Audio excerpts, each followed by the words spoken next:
Hello everyone! Hello everyone. Hi.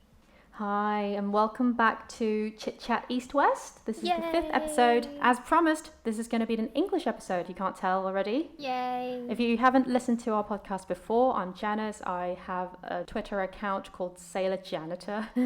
I talk about relationships, I talk a little bit about politics and all sorts. I'm Miffy and I also got a Twitter account, but I don't always tweet. I'm a local Hong Kong girl. I'm Perseus, a massive Twitter addict. So he's on Twitter the most out of the three of us. Yeah. And he's got the most followers, so he's the celebrity here. Yes. Oh, hardly. Come on. He's actually the reason why we have this episode in English, because he's got a lot of requests asking if we can do one. And I try my best. Miffy's English is actually really good. It is really, really good. Not really that. I like how you put a little bit of Hong Kongness into it, which is the whole thing about this podcast. It's not to make any kind of accents more elite. Always add la, lo, eh. Then you become French English. Yeah.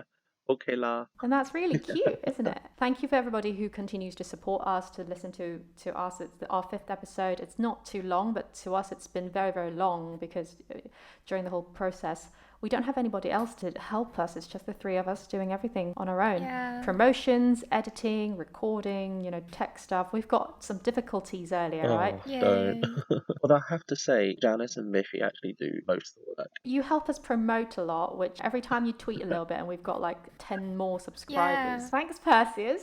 I'm the marketing person. That's very important. So Yes. And also the PR. Miffy's our Chinese PR, and Janice is our main sort of put everything together editor. Our great editor. Yeah, I suppose we all have our own bit to play. we have our strengths. So we make a good team, don't we? Yeah. Yay.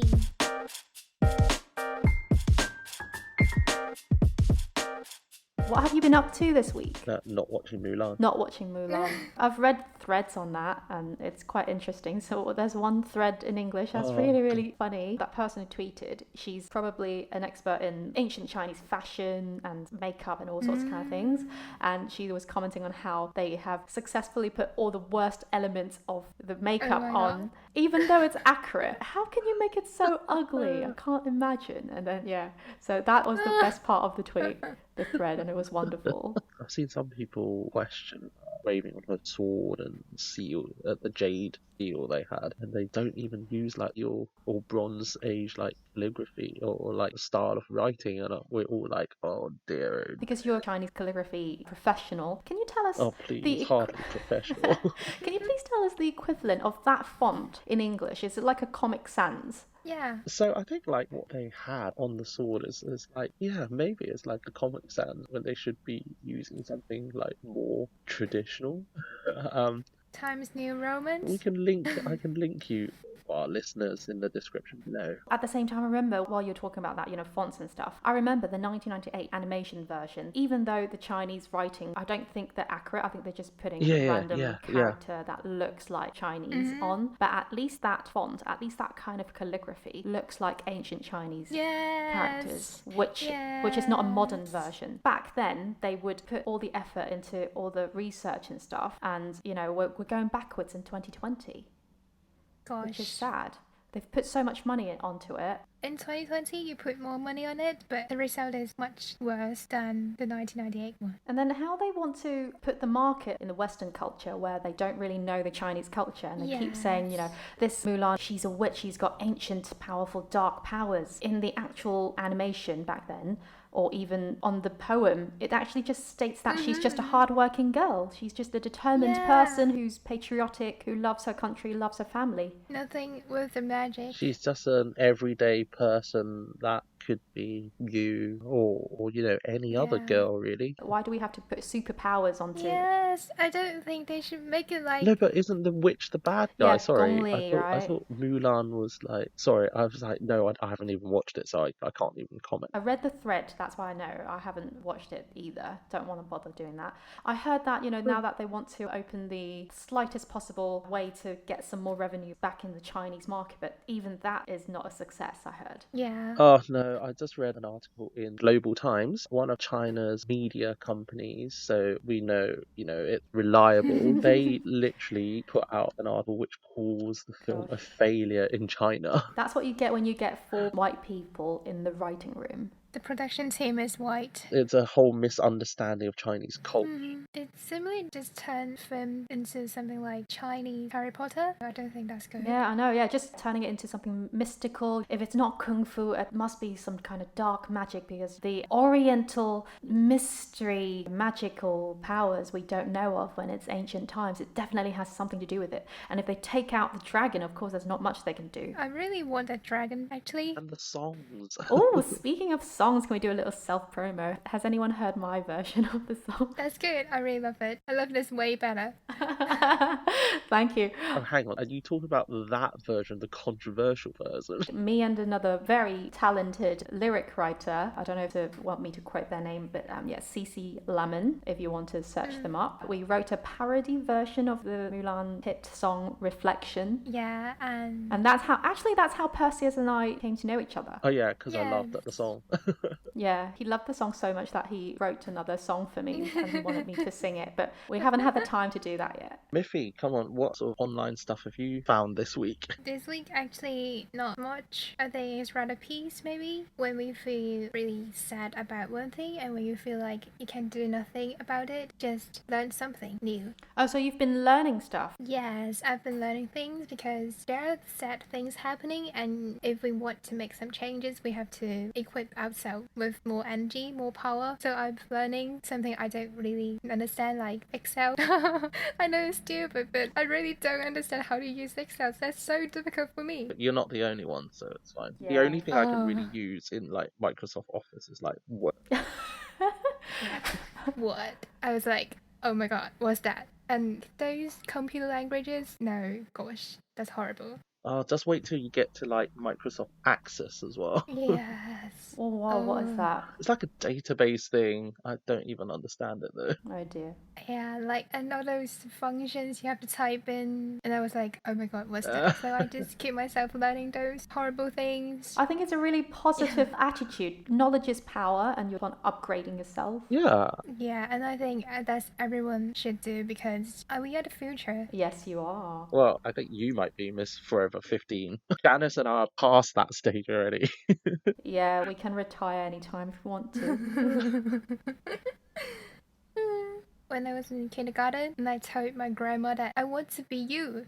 Because you don't have to work, you don't have to go to school, and I want that life. That's so true. Oh dear. What did your grandma say? And my grandma said, you won't say that. You're thinking this way when you're older. But no, I still want to be a grandma now. I actually prefer being a student. It's quite fun looking back. I miss my student days.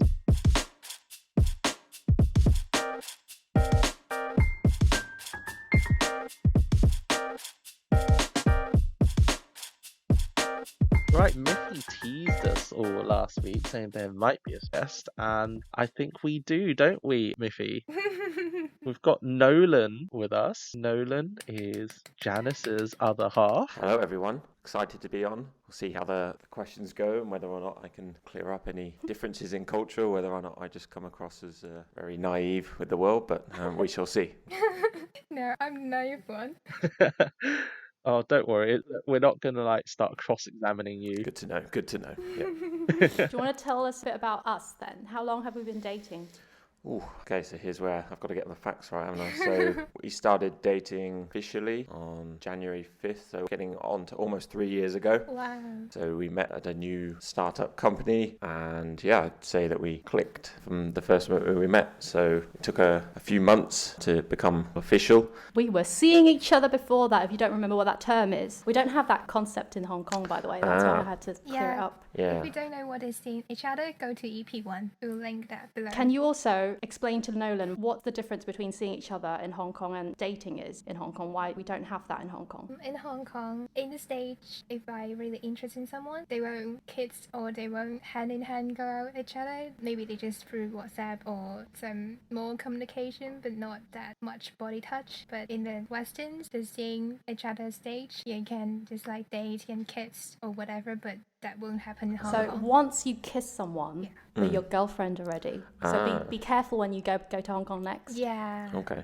Yeah, so this is Yeah. this is where maybe, again, I'm not 100% sure if this is always the rule, but in my experience, seeing each other tends not to be as official until there's sort of maybe a conversation that happens a bit more formally of, are we boyfriend and girlfriend, that sort of conversation later. Yeah, things like first kisses and that sort of thing doesn't necessarily in the UK always mean that you're officially an item. Yeah, that's a bit of a difference there, I think. And like holding hands and stuff, isn't it? Yes, yeah. Said that all that sort of stuff goes on a lot Yeah. more casually in the UK, and even further than that in quite a lot of instances. It doesn't, again, necessarily mean that there's a future there. It's a lot more casual in the UK, I should think. Not for everyone, obviously, but for a lot of the population, quite young, university, college, young adults, doesn't necessarily mean that. Yeah, so if you're listening and you're Hong Kongers, Remember when next time you see a white guy? Yeah.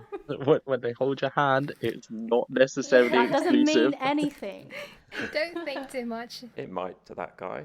It might be a huge step for that guy. I think we'll say don't assume, just ask if you're not Yeah. sure. Just some guys are just like, when a girl asks, where are we? And then they go, oh, I don't want to answer that question. Again, I'm going to stand up for guys here. It's not always that, and we're not all the same, I would like to think. So there are times where that might be a big deal to that individual. It depends on their personalities, I guess. I think I'm probably going to try and defend the guys a bit more during this podcast than maybe others do. I think I'm going to have to help Nolan here. I think it does depend on the person. Yes, fine, like generally some guys, the stereotypical image is we're afraid of commitment or talking about commitment, but I think some guys are okay with that. I think, again, it's one of those things where maybe it's like a finely balanced thing. You don't want to ask too early on just in case you do scare someone away. But I think there comes a point when that discussion has to be had, regardless of how long you've been dating and stuff. Don't you think? I mean, it's that discussion, you can't just assume. You actually have to have that discussion. Yes, at some point. I mean, I'd say difference in cultures. I've known people that have been together for 14, 15 years, have 3 kids, and together at 16, 17. I know people that are still single and have no interest in having a loving relationship until, so work's a priority for now, and there's lots of different reasons for why it might occur. But again, I don't think there's one label that fits all. But I think guys do have that general reputation of being scared of commitment. I think you touched upon Nolan, it's having had kids and stuff, but they're also, especially in, I wouldn't necessarily say a specific UK thing, but maybe it's a Western thing. A lot of people sometimes do have kids but don't feel the need to be married, whereas I think, and Miffy will probably tell us more about this, but in Hong Kong culture, that's not really the done thing. But still, I know it does happen more so than before, but I think even though it's now the 21st century, I think Hong Kong is still very much a very structured family culture. Yes, that's true. Again, I'm not an expert on any of these things, but I think I would probably agree that, especially from growing up with parents that stayed together and married and before they had children, I think I would say, since I've become more aware of these sorts of issues growing up, I would say that sort of identity of you need to be married before you have children has sort of been lost a little bit in the UK. I don't think there's lots more opinions on, might be the government too involved in marriages and so therefore they don't want to get married. There's all these different things that I think happen a lot more these days than they would 30, 40 years ago, where it was a lot clearer of, you get married, then you have kids and nice happy families. Whereas these days there's a lot more opinions, less sort of right versus wrong. It's just opinions of what's important for you, and accidental pregnancies occur more because of the topic we talked about just now of seeing each other versus in a loving relationship, and there's a lot more going on these days. That might explain some of the reasons, I guess. Well, I suppose maybe there's a lot more going on that's publicised. I think maybe that's also something to do with it, because let's face it, in the old days, mass media consumption, social media wasn't really that massive a thing. Maybe it's just we're hearing more about it, but people have always been like this. Yes, I agree. I think social media has a lot of influence on a lot of other issues, not just to do with relationships. It's a huge game changer in a lot of ways of freedom of speech and all that sort of thing. So I would say that's definitely a reason for it. So, Nolan, come on then. Have you met Janice's parents? How did that go, if you have? I have. This is where I might need correcting on fact because my memory isn't always. So I would say I met Janice's parents. A year. Was it a year in, I think. Yeah. So 2 summers ago. Yeah. No. Sorry, hang on. So a year and a half. Officially. So the first summer I went to see your parents. Yes. So Janice met my parent first over summer. And then the next summer you came to Hong Kong. Yes. And to follow on your question, I think it was certainly an interesting experience to see different cultures. I hadn't been to Hong Kong since I was 17, and that was sort of for a couple of days, sort of very sightseeing. Yes, I didn't really get a chance to experience the culture too much there, so I think I was there for 5 days. Yeah, 4 to 5 days. Yeah, so went for dinner, had conversations. Janice's dad speaks better English than her mum does, so a couple of sort of translations going on of things I'm saying that then have to be translated, so little things like that made it. Yeah, and it's a bit of a shame because Nolan is really, really funny, and if they can if they get his jokes in his own language, it would have been really funny and it would make the whole situation less awkward. But then unfortunately there's some translations needed to be done, which made it not as smooth. I'd say a joke doesn't really land as well when you've got to wait for it to be translated and wait for a punchline to be understood in another language. It's a bit, okay, and maybe a bit forward. But other than that, I think it was all fine. Did you guys have like a chat about being exclusive before you met the parents? Yeah, we were already official when we met my parents, met your parents as well. Yeah, I think from your side that you thought that was a more important step. Yeah, I would say because for the culture, I think in Hong Kong, it's very important that you bring a guy to a girl's family because they're more protective of girls and they want to see who you're with. And especially in this case, it's an interracial relationship, which they haven't had much experience of. And so when you're not familiar with something, they get a little bit worried, I would say. So they want to see what I've been up to, basically. Yes. And just to go back to Janice meeting my mum, it was different in a way because first of all, I don't think I had that pressure that we had to be official, but at the same time, I'm not sure whether Janice did have this at the time, but that was actually the first time that I'd taken a girlfriend back to meet my mum at the time ever. So again, that's a difference, perhaps standing up for the guys side of things if I didn't grow up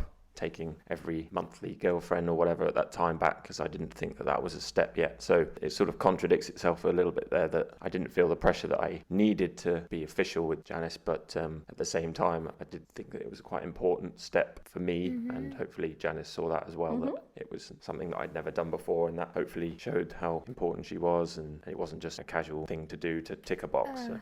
I feel like lonely now. Oh, sorry. I didn't mean to come across as a sad story. I thought that was a good one. But... Guys or girls, Miffy is single. If you're interested, DM us. I'm not sure if you guys know a GIF, like opening a window and the lights come and you're like, oh. Oh, right, yeah, too shiny out there. So I don't know if there's like this kind of saying in English. I don't think so. But in Cantonese, basically, if you're like showing off you're in a really good, loving relationship, some people would say like you're showing off in Cantonese. How do you say it? Sai Meng. Sai Meng. Yeah, that means like, oh, you're just too sunny, just too shiny. So people would use that kind of gif as a reaction. Like you open the window, open the curtains, and then suddenly like it's too bright and that guy goes down like, oh no. Okay. Yeah, that one. Things like that. I want to know, is there any rules or flow that you have to follow when you're like meeting parents of each other? Because in Hong Kong, somehow a very subtle rules. Go to see the girl's parents first, or like there's some little rules. Do you have some little rules here in like Western, or your mates? Do you have those? There are certain things that I think are some sort of things that you might do. So if I was meeting a Western set of parents compared to Hong Kong parents, it might be you bring flowers or chocolates to the mum, or it might be something like a bottle of wine or something that you bring as a gift the first time you meet. I can't answer too much from the other side of what. I think that's quite similar to Hong Kong, like you just bring some gifts to them. There's a saying in Cantonese, right? If you don't bring anything and you go up to someone's parents or like you're visiting somebody, you're bringing long soziu, you're bringing like 2 lots of bananas, because like bananas, they look like fingers. So if you don't want to bring like just 2 lots of bananas, you have to bring something. I did advise you when you came to see my parents. I'm like, oh, maybe we can get some nice fruits for my parents, because fruits and Asians. and then we ended up, I think it was a late flight. We touched down really late, and then it was after midnight when we arrived, and no shop obviously is open, so we didn't bother. 7-Eleven. For fruits? Yeah. No. It's like one banana, of course, like on an apple. Yeah, not You don't pretty. want to get that. They No, not You want to like get pretty like at all. Japanese high quality, like a cube-looking watermelon Yeah, that's or worth maybe you have to go £1,000. to Yao Ma Tei because they work like 24 it's hours. a fruit market there. Yeah, the market. No, thank you. I don't live near there. This is where you need donkey. Yeah, donkey. I love donkey. Do you know what is donkey, Oh, by the way? Donkey. Okay, that Japanese supermarket that I told you that I've been when I was back for a few times. Oh, right, okay. Yeah, I was a bit confused as well myself. Donkey, like the transportation. Yeah, actually, donkey is animal. like a Japanese word. Yeah. I remember 24 hours Yeah, but they're not donkey 24 when I was hours like now. in Japan. They're not anymore because of COVID. Yeah. They close at 1 a.m. Yeah. which is Oh, still but they'll be back to ridiculous. 24 hours after I COVID. hope. Let's keep our fingers I crossed. hope, yeah, and loads of fresh fruits, Japanese fruits, yeah, and like snack, Janice's favorite matcha snacks. Matcha, yeah. So many other stuff.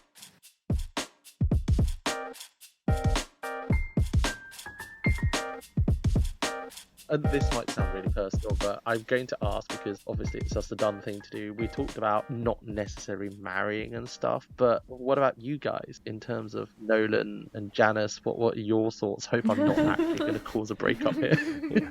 This could go wrong. No. Home wrecker Perseus.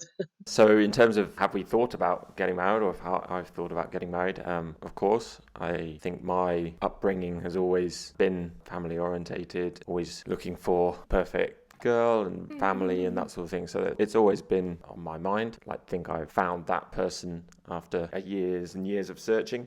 I think in terms of when we're in a sort of interesting time period right now where jobs might change, countries where we're living might change. So that's potentially a reason why things aren't a bit clear of my side of when and how and that sort of thing. But I won't go into detail too much. But to answer your question, of course, it's something is something I've thought about. I'll pass it on to Janice. I have nothing to add because I keep asking and it's just a bit awkward if I keep asking the same thing and getting the same answers, like telling me, I don't know, I can't tell you. It's not going to be a surprise if I tell you too much.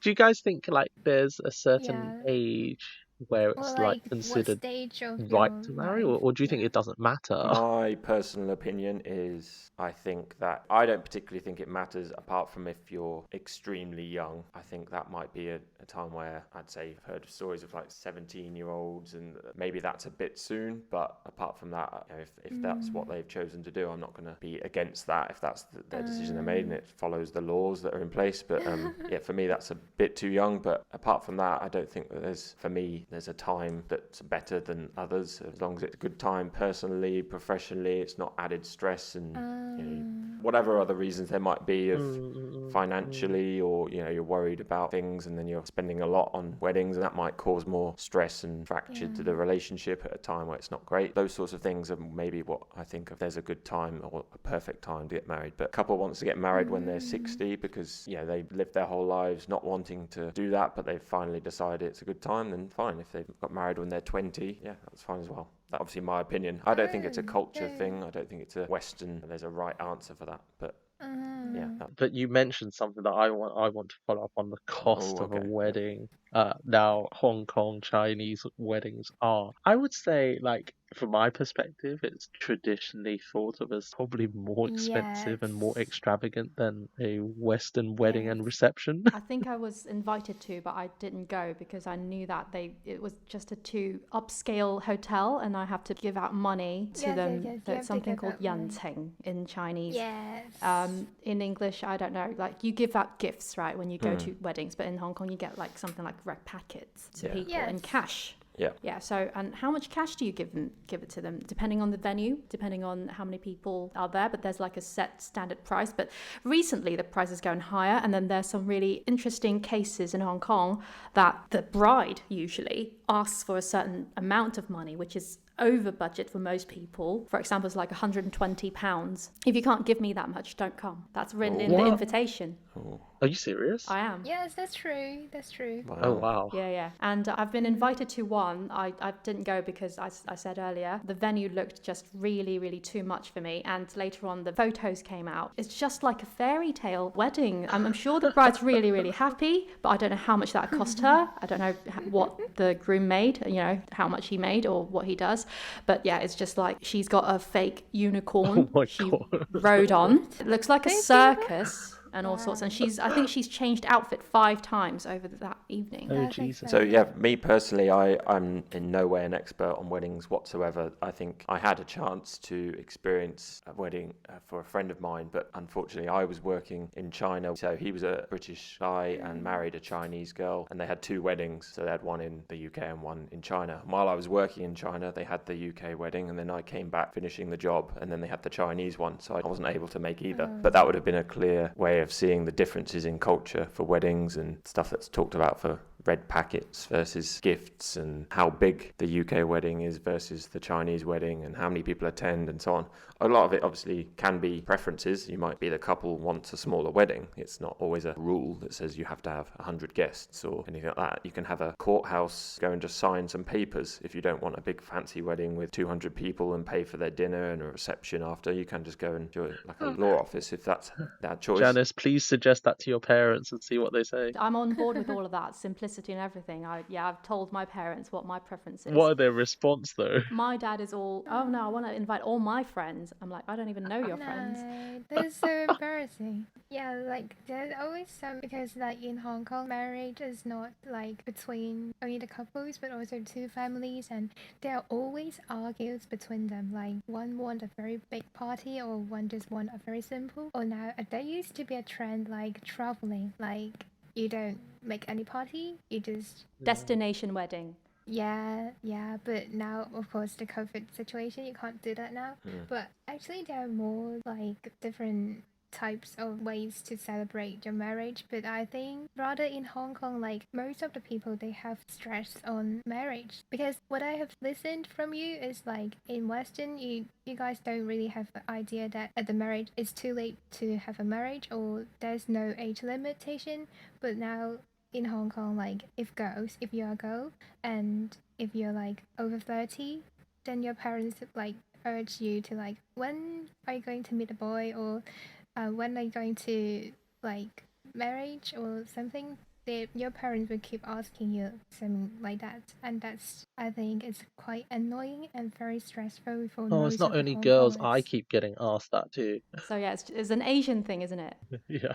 Yeah, not only girls but also boys keep asking you like, when are you dating? But they don't allow you to do this when you're like in college or in university. But then once you got graduated, they'll keep asking you. Yeah, so it's really unrealistic. Yeah, so when you're in school, even if you're in uni, you're not supposed to date, especially when you're a girl. No dating until after you graduate. Yeah. And once you graduate, within the year, Yes. when are you getting married? It's just impossible, like impossible to please. It's like, but I never dated anyone because I was studying like a good boy or girl. I'm sure there was a term that was used for like if you 30-year-old single Asian, you get suddenly classed Yeah, as a something. It's middle-aged woman. But there's like I thought there was like a term for it. It was like something like Spinster. Yeah. I really wish I could remember it. It's something really that sounds just horrible. Like you're. So I can't remember what the Cantonese is, but the Mandarin is a shengnu, which is leftover Yes, I think it's woman. that. Yeah, left behind women. Yeah, Yes, that sort of that's term. similar But I thought there was a lot in more China. like it basically. I thought when I heard it, it came across as basically the translation was something like loser, and I was like, how is that? It was something like that. It was, left behind. I didn't understand that. 1 year you can be fine, and then as soon as you reach an age, it's suddenly you're classed as no good anymore or something like that. So you don't get any of that sort of thing, as far as I know, in the Western culture, especially the UK. I think. No, I mean you have like people marrying when they're in their 40s and 50s. But yeah, again, there's other things, attitudes towards it. You get possibly more than I remember when I was a kid, of things where couples would have, they don't want to get married, they just want to be in they call it a civil partnership for the rest of their lives. They don't want to ever formally have something agreed on paper. They're like, don't need that. we're together, we're happy, we don't need to get married, where others think it's important. So Yeah, like just the common law marriage is what they call them in the UK. It's basically you just live as husband and wife, but now because it's legal in the UK, it could be husband, wife. yeah. Just living together without a formal recognition or legal recognition of marriage.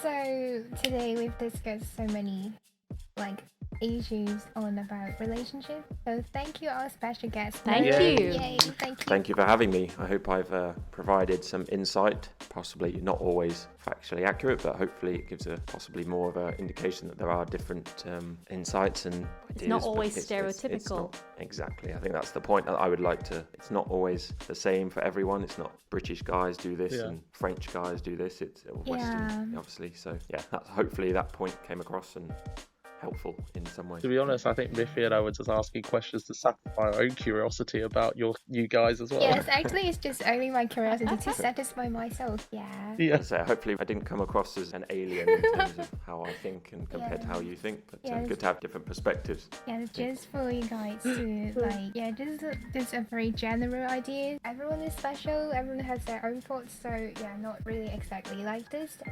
So thank you so much for your joining. I'm so happy. You're more than welcome. Thank you for having me. This is our special EP and this is in full English version, so I hope you guys will enjoy it, and please remember to subscribe to us and remember to turn on notification, and when we are going to when our videos are out. And our podcast is also available on Apple Podcasts, Spotify, and other podcast platforms, so please stay tuned, and I hope you guys will enjoy it. We'll see you guys next week. Bye. See you.